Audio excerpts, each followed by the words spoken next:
Well, I had a lot of comments saying you can't accredit Egan Bernal's GIRO win to his bike. And they're saying that he was just the best athlete on the day. And I must agree that definitely they've got a point there. And his performance, he was at the top of his game and he performed fantastic and basically, beat everyone else fair and square. But the question is that we should be asking ourselves is not that rim brake is the better bike, right? Which people are saying that I can't say.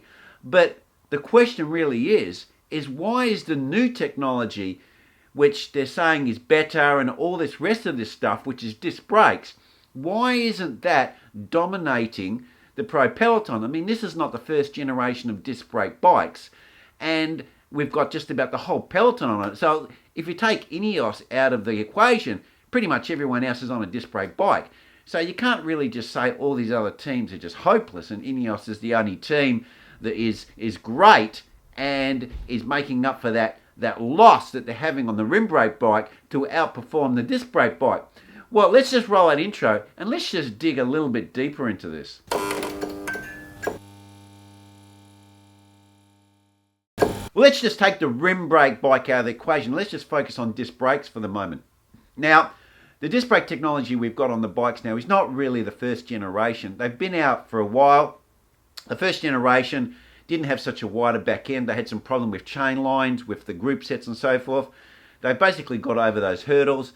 And the system, as a braking system, has become fairly mature. Apart from the squeaking and all that sort of stuff, it works, as advertised. Now, we can say that it's slightly heavier, it's not as aero and all that, but as a braking system, it worked quite well.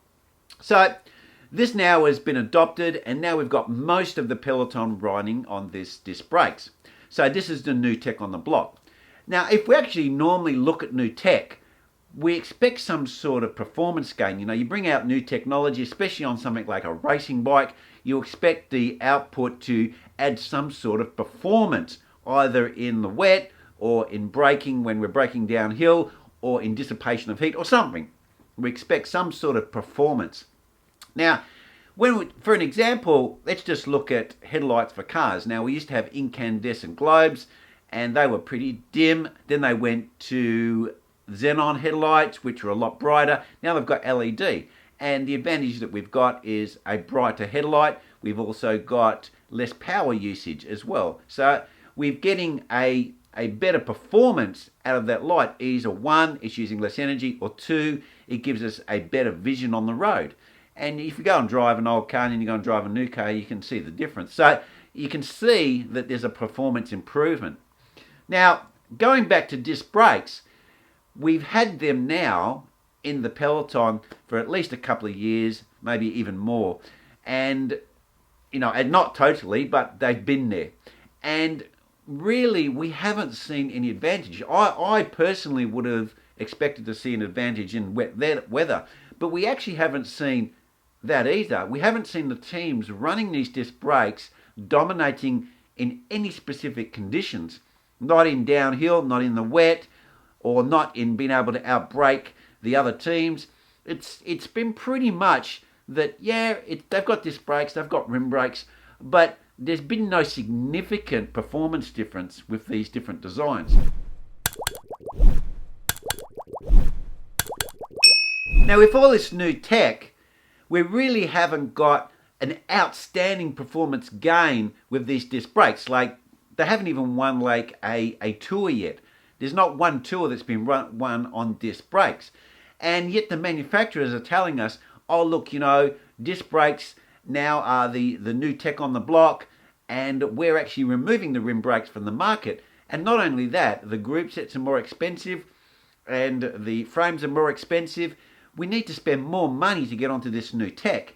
And in the racing format, it's not being demonstrated, without a doubt, that disc brakes, this new technology, outperforms rim brakes in X conditions. And this is where I think a lot of YouTubers are raising their hand and saying, hang on a sec, why are we getting this technology pushed onto us? Now, I get that the sport of cycling is about athletes and the best athlete, But as we know, bicycle manufacturers talk about more compliance, it's more aero, it's more stiffer, it's more lighter, on goes the list. And this is why you need to buy the new bike. Well, in this case now, we've gone to a very significant change in technology. You can't really adapt any of the rim brake bike over to a disc brake bike. You're pretty much forced to buy all new components, major components on the bike. And you go, for what gain? That's my question I'm putting out there.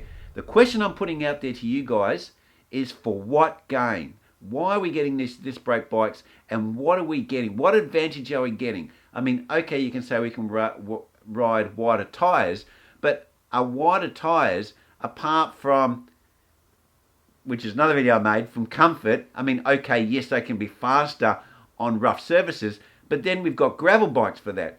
So for road racing on good surface roads, what advantage are we getting with disc brakes? Well, anyway, guys, that's where I'm going to leave it, and I just want to hear what you think about this whole disc brake, rim brake discussion. Cheers.